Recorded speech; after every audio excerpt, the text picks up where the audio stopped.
कोई आदमी सोच ले कि मेरे सहारे से या मैं ये काम करता हूँ, मैं अगर छोड़ दूंगा तो नहीं होगा, ये गलत है। संत जो चाहे उससे वो काम करवा। कबीर साहब ने अपने टाइम में बैल से वेद पढ़ बुलवा दिए। अहंकार में कोई पंडित उनके साथ में आके बहस करने लगा तो अपना बड़पन दिखाने लगा, कहने लगा कि मैं शास्त्रों का ज्ञाता हूँ। बोला शास्त्र कोई बड़ी चीज़ नहीं है, तू बोलता है वो तुम्हारा बैल भी जानता है।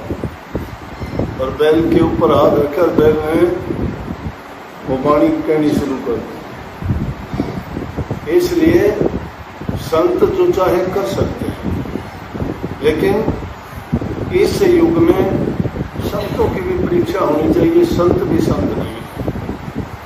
संत होना तो बहुत दूर की बात है, लेकिन कहावत यह है कि यथा राजा तथा प्रजा।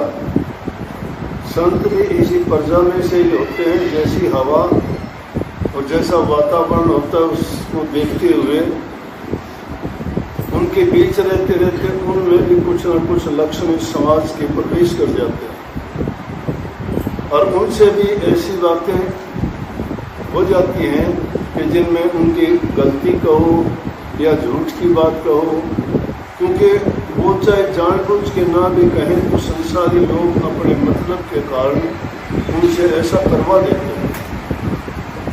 वो किसी का ये नहीं देखते कि इसने किसी कपट के साथ ये बात कही है। खुद निष्कपट होते हैं, इसलिए किसी के हृदय में वो कपट ना जान के जैसे वो कहते हैं वैसे ही कर देते हैं, बोल देते हैं। लेकिन कपटी, छड़िया, स्वार्थी लोग कई ऐसे अवसरों पर उनसे ऐसा काम करवा देते हैं, तो फिर उस संतों पर भी ऐसा धब्बा आ जाता है कि संत झूठ बोलते हैं, कि वो भी पक्षपात करते हैं, कि वो भी द्वेष रखते हैं। ये गलत बात है। जो संत है तो ना किसी से द्वेष करेगा, उसके लिए सब समान है। दूसरों को शिक्षा देता है, अगर वो खुद द्वेषी है तो दूसरों को क्या शिक्षा देगा। लेकिन जिस इंसान के खुद के हृदय में कपट है वो संत की बात को सत्य कैसे मान लेगा। अरे सत्य का सौदा तुम झूठ के तराजू से तोलना चाहते हो तो उसको कैसे तोल पाओगे। सत्य को जानना चाहते हो तो हम अपने हृदय को शुद्ध और पवित्र बनाओ।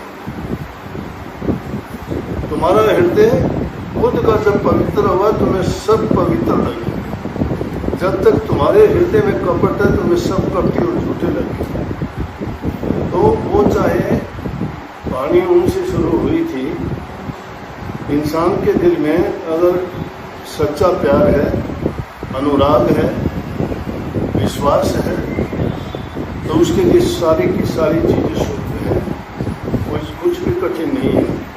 कठिन उन लोगों के लिए होता है जो इन संसारी बातों को लेके और उनकी पाप की गठरी बांध के सिर पर ढोए जाते हैं।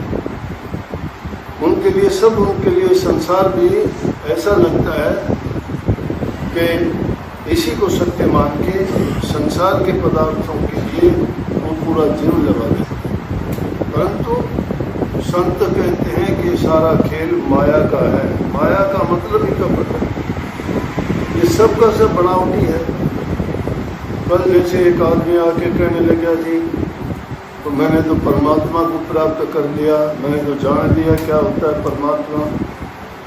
आज तक का इतिहास तो ये कहता है बड़े बड़े विद्वान, बड़े बड़े संत, ऋषि, महर्षि, तपस्वी, जप करने वाले, यज्ञ हवन पूजा पाठ करने वाले, चारों युग बीत गए, खोजते खोजते गया भी है कि ब्रह्मा विष्णु वो भी थक गए उसको खोजते खोजते, उनको भी नहीं, वो भी उसको नहीं खोज पाए। इस इंसान की औकात क्या है। लेकिन संतों ने कितना सुलभ बता दिया। कबीर साहब ने कह दिया कि उसको अगर तुम खोजना ही चाहते हो तो उसका रास्ता सतगुरु से मिलता है। और जो आदमी कहता है मैंने सतगुरु तो किया ही नहीं, मैंने सतगुरु नहीं किया, तो तुझे रास्ता कहाँ से मिला। जिसको रास्ता नहीं पता उसको मंजिल का क्या पता लगेगा। जिसको गुरु से ज्ञान नहीं मिला, ना उसको मंजिल की जानकारी है, ना रास्ते पे चलना आता है, ना रास्ते में आने वाली बाधाएं हैं उनके बारे में उसको पता है। कदम कदम पर जब ये चीज़ें संसारी लोगों को गिरा देती हैं तो जब वो सच्चाई के रास्ते पे चलेगा तो वहाँ तो और भी ज़्यादा कठिन परीक्षाएं होंगी और उन परीक्षाओं में खरा उतरना बड़ा कठिन है।